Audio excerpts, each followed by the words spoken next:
how has the e-book and internet publishing, how has that played against this traditional publishing, the joining of these large entities, the formation of these global publishing powerhouses? Well, I think they're terrified. I think publishing houses are really scared of this. And the issue is also how much a proportion should the writers get? Yeah. And this is a very big issue. I mean, it costs nothing to produce an ebook. Mm-hmm. So the view is that the publishers pay too little a proportion of that income that they get from Amazon or whatever. Mm-hmm.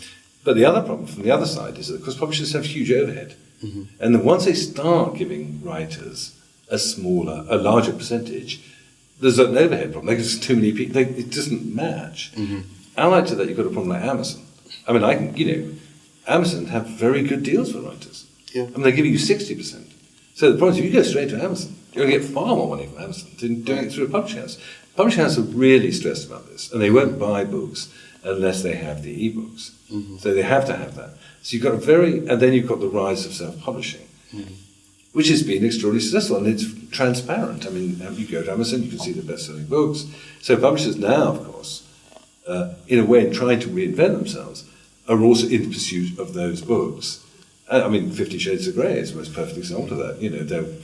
This is a self-published book. They see it. I mean, the editor who acquired that book for American was part of a group of her children went to a school, and she went to a school meeting, and all the mums were talking about this book. Right. And this editor thought, my God, I better go and find this. What is this? She found it, thought it was amazing. I haven't read it. I don't know what it is. Acquired it as to publish through Random House, and sold millions of copies, of course. Mm-hmm. But so in a way, the whole field is changing, mm-hmm.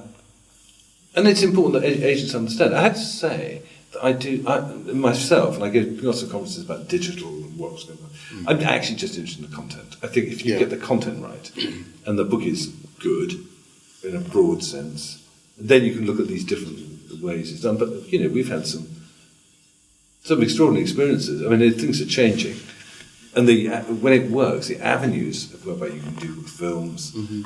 All kinds of versions, it's really fun. I tell you, we did a 7 series by a fantasy writer, and I mean, it's just amazing. I mean, you got film deals, translation deals, and the girl's 22. Extraordinary. The book gets on the New York Times bestseller number 7. And you think, well, I'm enjoying this. Yes, I can imagine.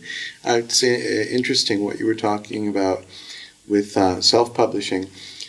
Put me in mind of the author Amish Tripathi, because he's a very different kind of writer than, say, Vikram Seth, a different market, different sort of a book. But he wrote a book, based in mythology, a mythological story, and nobody was interested in publishing it.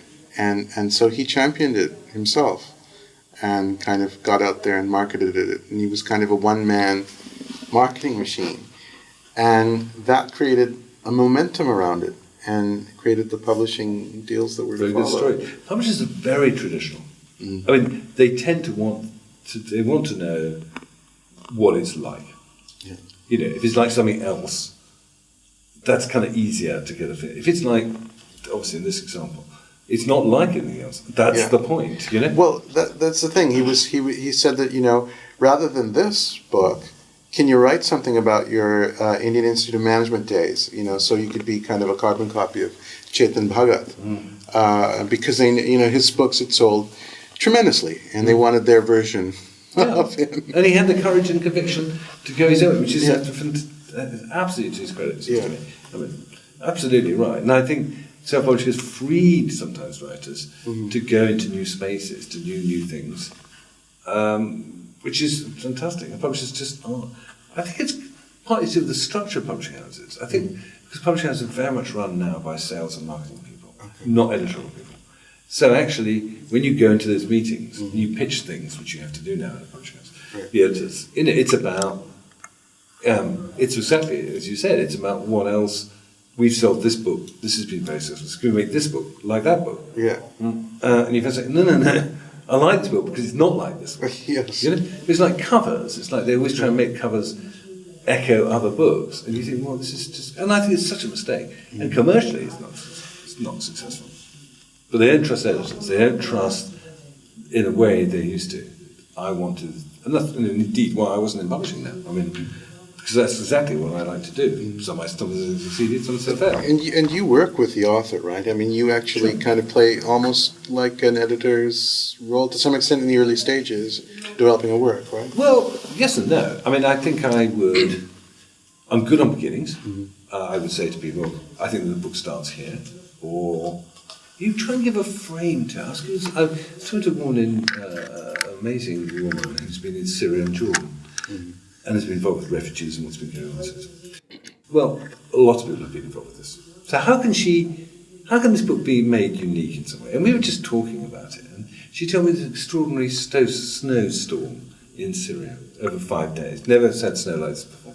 It had an incredible effect on Syria and what was going on. Suddenly you have a frame, you have a narrative. The day, the snow arrives, right, and then the snow leaves. You've got 5 days. You can tell the story of Syria in 5 days when the snow arrived. And you can say to her, well, that's what you should do. But all I'm doing is listening to her and getting her to tell me about it. I mean, maybe a ballad.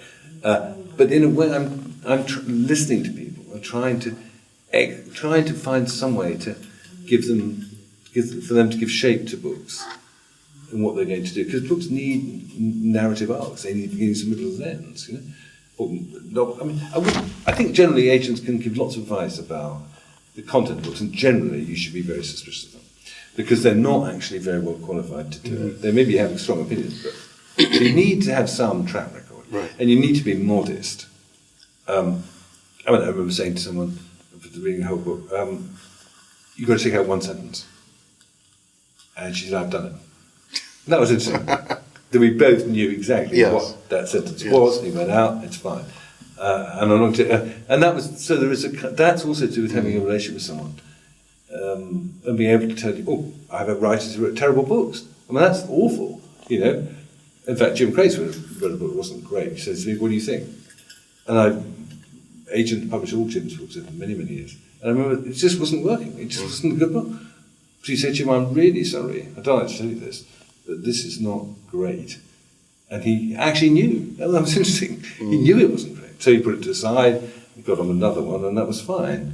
So, again, judgments are within a context of a relationship. right, And you've got to be sensitive to that. You've got to understand how to tell someone something, because it's tough to be told, your book you've written is not terrific. So you can't be insensitive to that.